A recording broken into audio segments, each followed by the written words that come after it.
This past Wednesday, the private Federal Reserve's chairman, Jerome Powell, spoke with the press following the central bank's two-day policy meeting.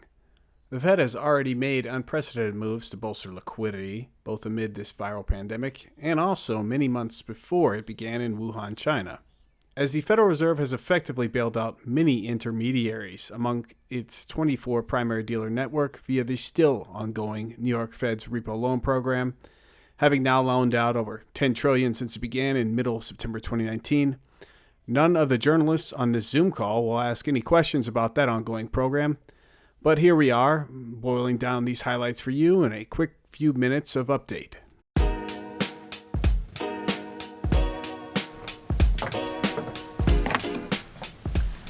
Good afternoon. Thanks for joining us today.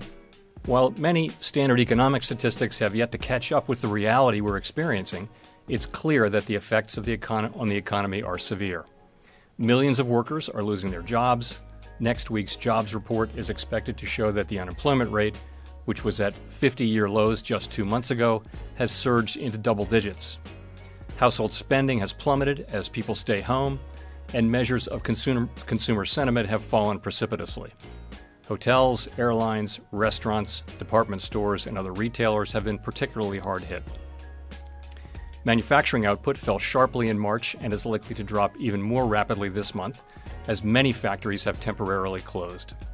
Overall, economic activity will likely drop at an unprecedented rate in the second quarter. Both the depth and the duration of the economic downturn are extraordinarily uncertain and will depend in large part on how quickly the virus is brought under control. The severity of the downturn will also depend on the policy actions taken at all levels of government to cushion the blow and to support the recovery when the public health crisis passes.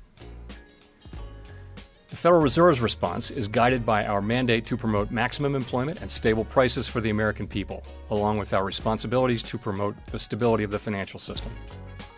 We're also committed to using our full range of tools to support the economy in this challenging time.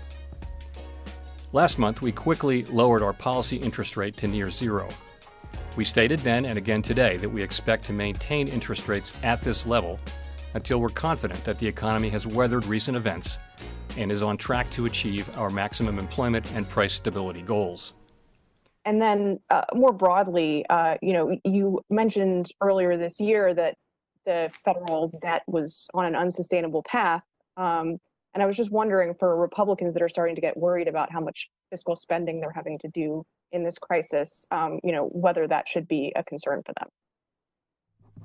them. So a couple of things. In terms of fiscal concerns, so for many years, I've been, before the Fed, I have long time been an advocate of the need for the United States to return to a sustainable path from a fiscal perspective at the federal level. We have not been on such a path for some time, which means that the debt is growing faster than the economy. This is not the time to act on those concerns. This is the time to use the great fiscal power of the United States to do what we can to support the economy and try to get through this with as little damage to the longer run productive capacity of the economy as possible. The time will come again, and reasonably soon, I think, where we can think about a long-term way to get our fiscal house in order, and we absolutely need to do that.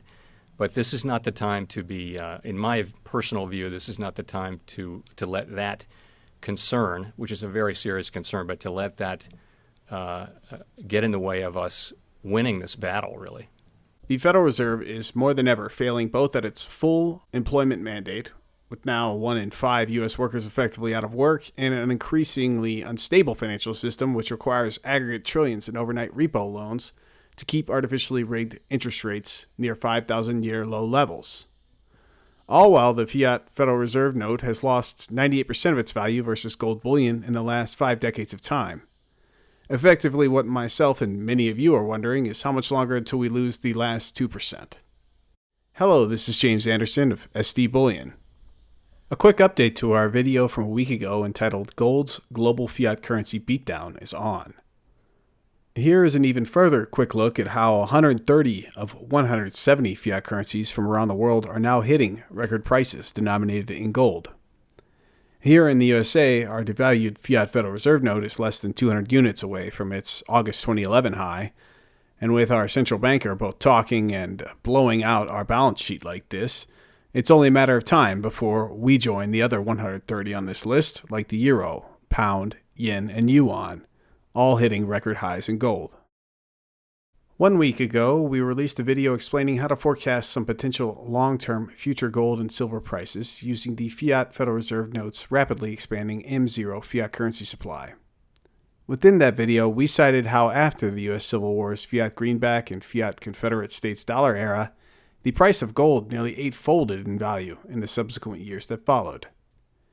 Here's an original money printer go BRRR meme from the year 1864. Depicted is the greenback currency era being clowned on. The cartoon is titled, "Running the Machine." In the image, President Lincoln is seen on the left-hand side cranking on Chase's patented greenback mill. Now, over 155 years later, many on the internet are openly mocking our Federal Reserve Chairman, as you just heard him use military-like terms such as winning this battle as cover to unleash record size and speed balance sheet expansion.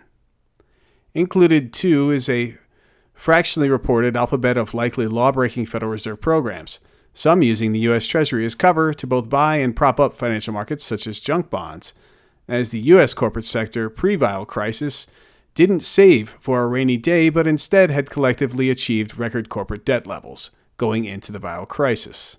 Here's how some modern-day memers see the Federal Reserve Chairman Jerome Powell and his actions.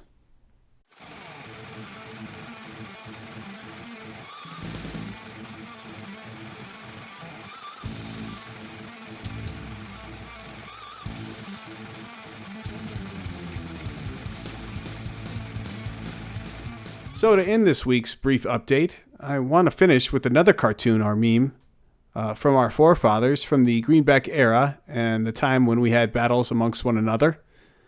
One that might help us all not have to relearn difficult lessons many of our forefathers suffered in learning the hard way. That's all for this week. Take care of yourselves and those you love. If you enjoyed this content, be sure to give our video a thumbs up and perhaps share it with those you love. To keep getting bullion-related news and industry insights, be sure to subscribe to our channel. Finally, hit that alert button so you know when we publish fresh content. Give us your thoughts in the comments below. Let us know what you think and which topics you want to hear more about.